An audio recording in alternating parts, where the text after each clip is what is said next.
Hari ini kita lanjut materi yang kemarin, anak-anak Bapak. Ya,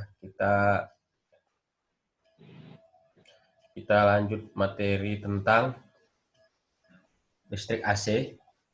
Ya, di sini kalian sudah belajar kemarin dasar-dasarnya, udah mengenal ya. Bapak yakin udah mengenal. Tinggal diulang-ulang aja nanti video kita di YouTube. Kemudian sudah tahu alat ukurnya apa aja. Hari ini kita mau bahas rangkaiannya ya. Ya, nanti kita mau. Jadi di listrik AC itu ada 3 rangkaian yang penting ya. Ada induktor, ada kapasitor, ada resistor. Ini penting hari ini mau kita pelajari. Ada 5 ya indikator yang mau Bapak coba kejar. Mudah-mudahan bisa sekaligus ya. Oke, langsung aja. Yang pertama kita mau ke rangkaian induktor murni ya. Ada 3 rangkaian. Rangkaian yang pertama rangkaian induktor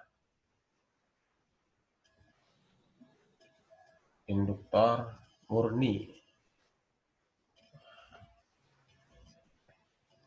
Nah, gini ya, Bapak gambar aja dulu rangkaiannya. Sumbernya gini ya, biasa kayak gambar rangkaian listrik gitu kan. Cuman sumber GGL-nya listrik AC. Nah, di sini induktor. Induktor itu ini ada lilitan dihubungkan ke sumber AC, ini ada tegangannya, ada omeganya. Ya, semalam ada omega di sini, ada frekuensi kan. Ini melambangkan AC, gelombang bolak-balik. Nah, simbolnya gitu. Ini induktor, simbolnya L. Ya. Ini kita coba kenali dulu. Jadi induktor, kalau pada rangkaian DC, dan bagaimana kalau dia pada rangkaian AC. Biar tahu perbedaannya, makanya keduanya Bapak munculkan. Kalau pada rangkaian DC, dia jadi apa namanya? Penghantar aja. Penghantar listrik. Ya. Kalau di AC, dia menjadi resistor, penghambat. Nah, dibedakan ya. Oh, ini jadi hambatan ini. Ini jadi satuannya nanti ohm. Kok bisa ceritanya gimana? Nah, harusnya kan gini. Ini kalau ada elektron lewat atau arus, ini kan dia lewat aja gitu. Toh, tapi ceritanya di sini di AC kok berubah menjadi hambatan. Nah, ini ceritanya nanti gini ya. Ya. Biasanya disimbolkan hambatan dengan XL atau disebut induktansi XL. Disebut induktansi. Satuannya berubah jadi ohm. Nah, menjadi hambatan. Berapa nilainya? Omega dikali nilai induktansinya, L. Omega dikali L. Omega udah tahu kan? Omega itu 2 V F. Jangan lupa, berarti dikali L. Nah, ini dia. Turunan rumusnya untuk si X. Jadi secara murni, rangkaian murninya, nanti kalian ingat, dia harus berubah menjadi satuan ohm. Untuk rangkaian AC. Cara merubahnya ini ya. Itu yang kita lihat. Karena pengaruh adanya gelombang ini ya. Jadi dia tidak menjadi penghantar aja. Ini ada nilai hambatannya di sini. Oke ya. Itu indikator pertama udah dapat. Bapak sudah kenalkan, nanti kita belajar lagi. Nah, kita mengetahui diagram Poisson. Ya.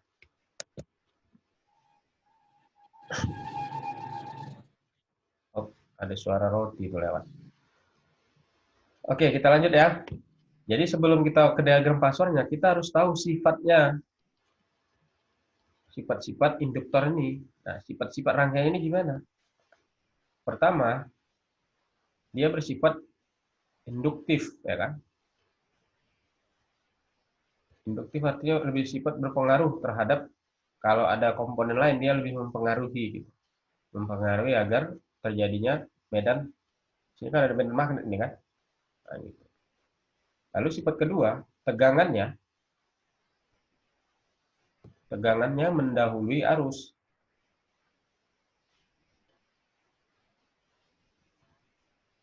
Artinya lebih di luar nampak efek tegangannya dibanding tegangan atau arusnya. Nanti ini bisa diuji dengan alat nih ya. Nah, kalau di lab bisa kita uji. Tegangannya mendahului arusnya. Ya, nanti Bapak jelaskan. Jadi gini dia. Kalau persamaan tegangan itu kan kemarin F, Fm, sin, omega, T. Kalau arus juga gitu kan. Em, sin, ini sin, omega, T. Nah, karena tegangan mendahului arus, nanti ini tambah 90 derajat gitu ya. Jadi ini mendahului namanya. Itulah yang dimaksud dengan kata mendahului. Sedangkan untuk ini tetap ya si arus. Nah, berapa nilai tegangan pada XL-nya? Nah, itu pakai untuk maksimumnya Fm ya. Tapi kalau untuk tegangan maksimum ya, ini maksimum. Tapi kalau untuk tegangan efektifnya di XL, berarti kita pakai I efektif dikali XL. Nah, ini deh. Kenapa pakai XL, Pak? Karena nilai hambatannya tadi apa? Ini XL. Kira-kira gitu ya. Nah, gimana diagram fasornya? Gini jadinya. Setelah kita paham ini, tegangan mendahului arus, kita bisa lihat gini. Nah, ini tegangan, ini arus. Kalau Bapak buat diagram sumbu X, sumbu Y-nya gini ya. Bapak ganti warna itu ya. Ini arus. Normal deh kan? Kemarin gini kan arus. Nah, normalnya kan gini. Nah, karena di sini ceritanya tegangan mendahului arus, untuk tegangan udah di sini dia. Nah, gitu dia. Nggak sama dia ya. Nggak sama. Artinya begitu di titik nol, nah, si tegangan, ini tegangan, sudah punya nilai. Sementara si arus yang ini yang biru, buat si arus masih nol kan di awal. Pembukaan opening, karena tegangan mendahului ini nggak ada nilai di sini. Sedangkan si arus masih nol. Itulah yang dimaksud dengan diagram fasornya ya. Fasor. Oke, kita lanjut ke ya nanti ini kalian nonton lagi videonya. Sekarang kita masuk ke rangkaian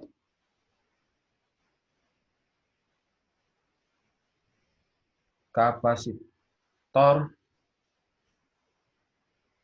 murni. Nah, sekarang yang murni itu kapasitor ya.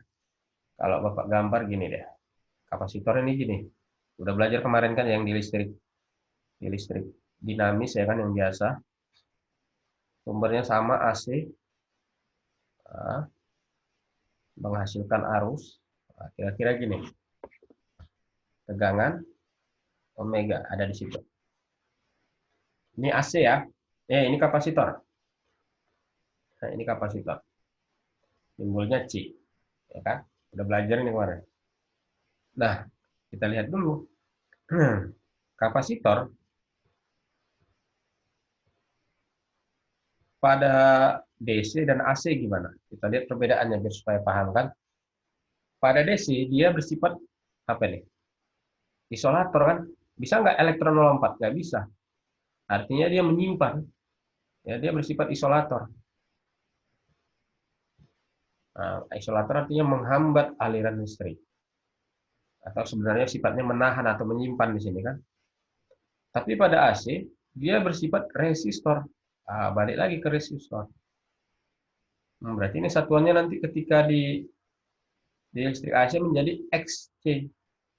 Satuannya ohm. Nah, harus gitu dia. Paham ya?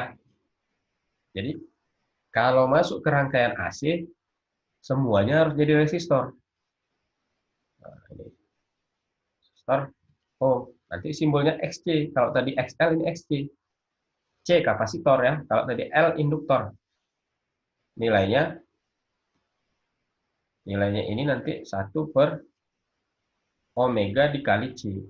Nah, gitu. Kalau tadi XL, Bapak tulis dulu. Udah, ini omega dikali L. Kalau sini 1/omega dikali kapasitor ya. Ingat ini, terbalik ini ya. Nah, ini penting. Oke. Ya, bisa dibedakan ya. Kalau XL tadi omega dikali L. Kalau di kapasitor 1/omega dikali C. Atau kalau kita rubah jadi gini kan. 1/omega itu 2VF dikali C. Nah, itulah untuk nilai hambatan kapasitor. Lalu sifatnya gimana? Nah, sebelum kita ke diagram fasornya kita harus tahu sifatnya. Di sini sifatnya arus mendahului tegangan. Nah, ini sering keluar di soal-soal, hati-hati hanya dengan melihat grafik nanti. Yang nggak grafik seperti ini yang udah Bapak gambar nih. Ini ada nanti muncul di soal-soal ujian nasional dan SBMPTN ya. Jadi harus tahu konsepnya bahwa kalau di kapasitor arus mendahului tegangan. Jadi kalau kita buat persamaan tegangan gitu kan. Sorry ini kok ini nggak ada M-nya ya. F maksimum sin omega T, di arus juga I maksimum sin omega T, akan gitu. Di sini yang ditambah 90. Nah, artinya si arus mendahului si tegangan. Itu untuk pengenalannya dulu ya di awal ini anak-anak Bapak ya. Jadi kalau ditanya tegangan maksimumnya mana? Ya ini, V maksimum. Kalau ditanya arus efektif atau tegangan efektif, itu dilihat dari ini. Ya, arus efektif dikali XC. Nah, ini. Oke, ya itu dia caranya. XC itu nilainya harus ohm nanti. Oke ya, kalau kita gambar diagramnya, nah, langsung aja gini ya. Nanti yang sering muncul itu gini. Nah, Bapak buat lagi biru itu arus. Arusnya udah langsung bernilai. Nah, sementara tegangan kita ganti tegangan warna merah. Tegangan masih nol di awal-awal. Nah, saya dibedain ini tegangan, yang ini arus. Arus. Nah, coba lihat di awalnya aja, lihat mana yang arus mendahului tegangan. Ini lihat di sini. Oh, ini biru arus. Dia udah bernilai ketika masih di mula-mula di awal. Sementara tegangan masih nol. Jadi nanti misalnya contoh soal gini ya. Manakah grafik yang menunjukkan sifat kapasitif? Nah, kapasitif. Kapasitif berarti sifatnya siapa? Si kapasitor. Kapasitor apa? Arus mendahului tegangan. Nah, nanti biasanya di opsi dibuat gini. Ada gambar grafik nih, ya kan? Ini opsi aja nih. Nah, dibuat gini. Buat warna merah dulu ya. Gini. Ini tegangan.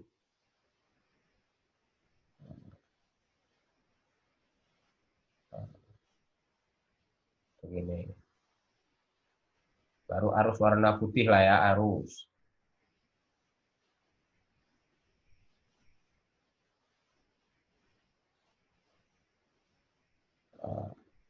Arus, ya kan? Baru di sini arus.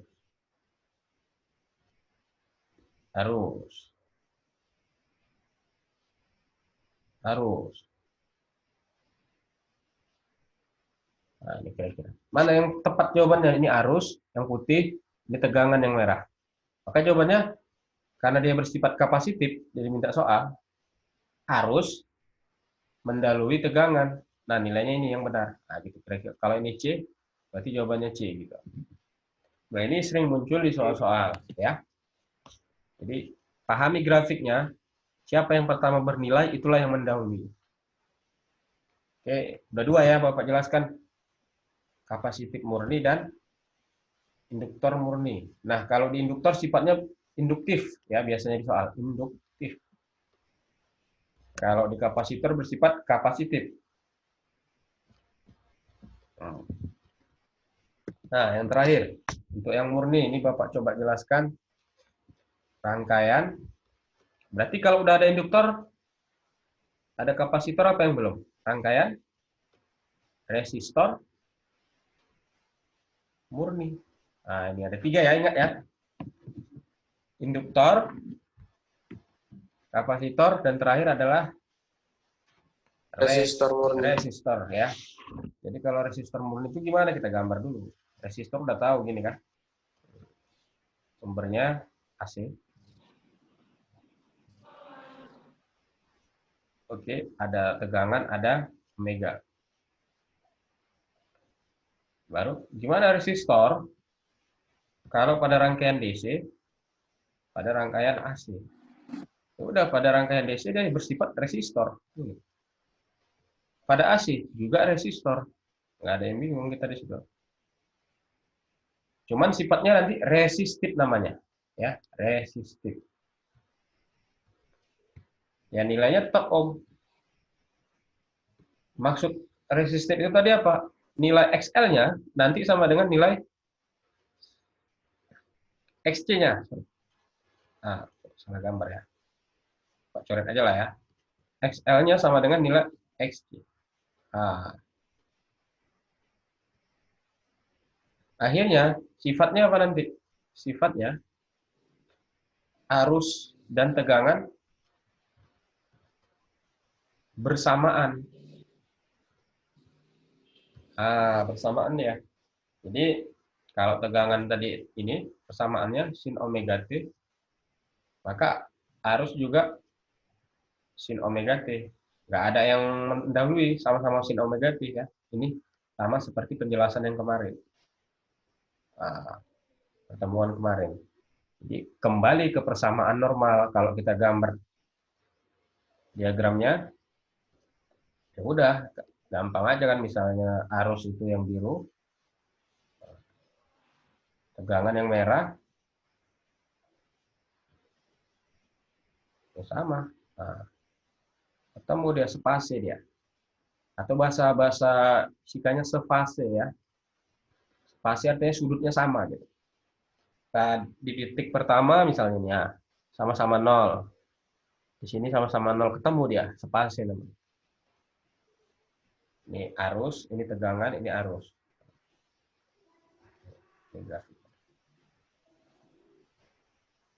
Oke ya, ini namanya sifatnya resistif tadi kan. Kalau resistif gimana akhirnya? Ini yang penting. Coba lihat, XL sama dengan XC. XL itu omega dikali L. Masih ingat kan? XC itu apa? Seper omega dikali C. Jangan lupa ini. Ya, akhirnya apa? Lihat nih. Kalau gitu jadi seperti ini. Ya. Omeganya Bapak pindah jadi omega kuadrat seper LC. LC gitu ya. Ya, berarti omega sama dengan akar 1 per LC. 1 CL sama aja dibalik ya. Omega itu sama dengan 2 VF akar 1 per LC. Nah, ini jadinya akibatnya. Muncul persamaan seperti ini. Kalau yang tadi kan cuma ini aja kan? Coba lihat. Nah, cuma ini. Atau cuma ini. Nah, tapi begitu dia resistif, karena XL sama dengan SC, jadi seperti ini. Biasanya ditanya, ini sampel. Suatu rangkaian, suatu rangkaian bersifat resistif. Tentukan frekuensinya jika nilai induksi misalnya, induktornya misalnya 10 farad gitu kan. Lalu nilai kapasitor Nilai kapasitor buat aja misalnya 10 juga lah ya. Nah, 10. Dan nilainya sama. Pertanyaannya berapa nilai frekuensinya? Ya udah tadi apa? XL sama dengan XC. Jadi omega L dikali 1 omega kapasitor. Jadi omega kuadrat sama dengan 1 per LC, ya kan? Ini L-nya ke bawah. Ini jadi omega sama dengan akar 1 per LC. Ya udah masukkan nilai LC-nya kan gitu. 1 per L-nya nih induktor 10. Sorry, ini satuannya Henry ya. Ini yang farad. Oke. 10 kali 10. Ya udah jadi apa? Omega sama dengan akar 1 per 100. Atau jadi 1 per 10. Yang ditanya apa tadi? Berapa nilai frekuensi? Ya udah jadi 2 VF sama dengan 1 per 10. Berarti frekuensi sama dengan 1 per 20 V. Nah, ini frekuensi. Satuannya Hertz ya. 1 per 20 itu berapa? Tinggal dibagikan aja kan. Jangan lupa ada V-nya. Oke ya. Ini untuk soal yang biasanya keluar. Dari 3 penjelasan ini yang murni ini, ada pertanyaan anak-anak Bapak?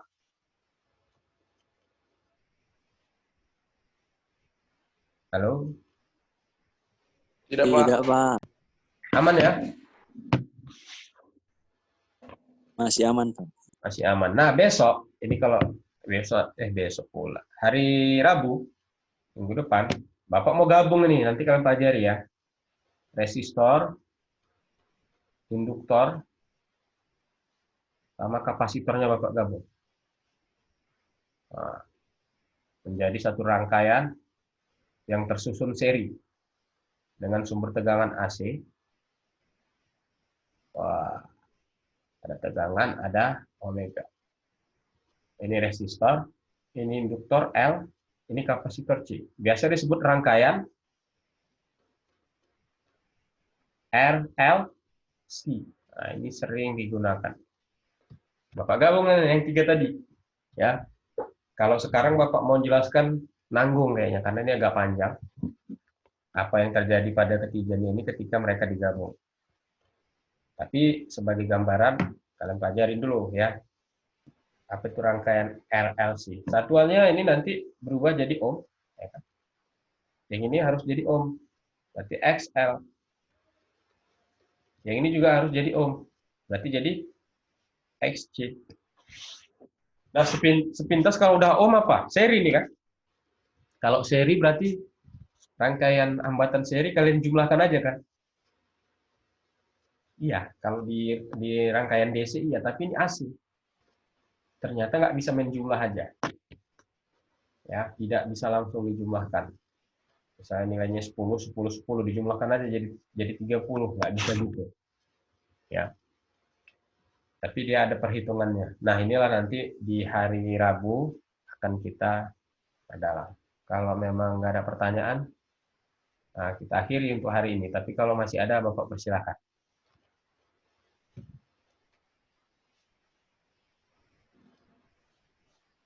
Aman ya?